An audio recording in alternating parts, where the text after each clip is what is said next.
Welcome back to Indiana News Desk. Well, when people buy a plot at a cemetery, they assume their final resting place will be taken care of forever. But cemeteries across the state are struggling financially because the one-time fees people pay for burials don't cover the cost of never-ending maintenance. As Barbara Brozier reports, that's forcing cemeteries to change their business models and even sparking a change in law. In his 4 decades working as an auctioneer, this will be a first for me in 43 years. Jeff Boston has never conducted an auction quite like this. Yeah, this is a strange one. Among the hand-carved clocks and unique works of art, people are bidding on something a lot more permanent. Auctioning off a funeral and grave plots. It's one of the ways the small community of Sullivan raised money for its historic Center Ridge Cemetery. The city owns these 45 acres, and the cemetery was self-sufficient until about 15 years ago. With inflation and different things, the revenue that was generated was not enough to cover Center Ridge cemeteries. Taxpayers subsidize the maintenance costs, but that won't begin to cover 2 major projects that can't wait much longer. We've got a serious problem with our culvert in front where our arch is, and that is going to cost us, it's 133 feet long. That's going to cost us about $60,000 to $75,000 to replace, to put an insert in it. We can't dig it up, we can't replace it, we can only put an insert in it. They also need to repair more than 2 miles of road at a cost of about $175,000. So the superintendent came up with the idea to auction off a funeral.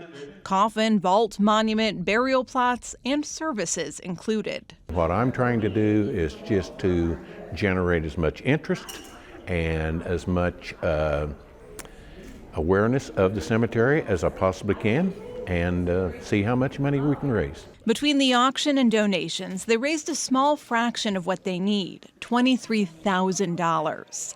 Money isn't just an issue for Center Ridge. Cemeteries across the state are struggling to keep up with costs. It costs approximately $250,000 a year to maintain this cemetery. Casey Miller is executive director of Divine Mercy Funeral Home in Fort Wayne and of the Indiana Cemetery Association. He says the way cemetery funding works in Indiana can pose a challenge. Cemeteries are required by state law to put a certain percentage of every dollar they earn on burials and cremations into what's called their Perpetual Endowment Care Fund.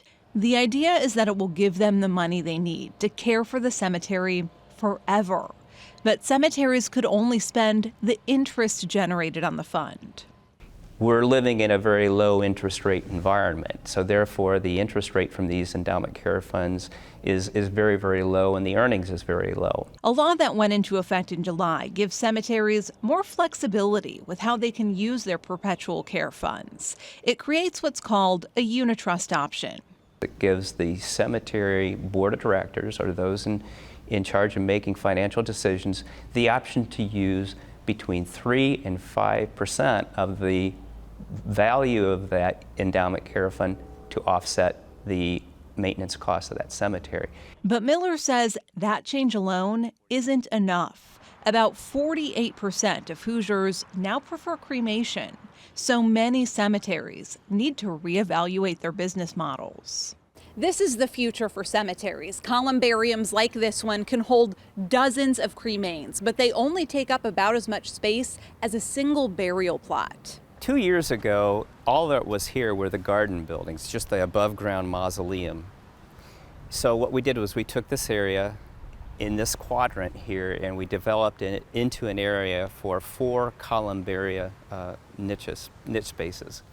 We started with these 2 here, St. Vincent's and St. Charles, and in each columbarium will rest 144 souls in that particular area. Miller helps other cemeteries across the state figure out ways to generate additional revenue. Green Hill Cemetery in Bedford started to run into serious cash flow issues a couple years ago, so he convinced the board to offer more cremation services. And so this one here is our first foray into that business. This columbarium will hold the cremains of 44 people, and the board is looking into other options to address the rising popularity of cremation and to bring in extra cash. They need it for regular maintenance, like mowing and cutting down trees, but they also shoulder the costs of repairing headstones that deteriorate over time. And there are a lot of them in this cemetery. It dates back to the 1800s. When someone passes away, their children will come visit, maybe the grandchildren, but when you hit that fourth generation, there's nobody coming to visit these things. But yet it has to be maintained forever. Maintaining these stones is especially important because of where the cemetery stands in what's known as the limestone capital of the world. You won't see stone carvings like this anywhere else. This is one of the more unique ones here in the cemetery, the Baker stone. The individual who is buried here was a stone carver, and the gentleman that worked with him decided that his stone, his memorial stone, needed to be a replica of his workbench. So this is his personal workbench as it looked the day that he passed away. The way that he left it will now be memorialized in perpetuity by the friends that he worked with. It's a testament to the person who rests here, but also the community itself. That's why cemeteries across the state are trying hard to reinvent themselves. You can tell the caliber of a community by how they respect those who've come before us. And when you walk around this cemetery and see the care that's been taken, it shows. For Indiana News Desk, I'm Barbara Brozier. There are some cemeteries that date back even further in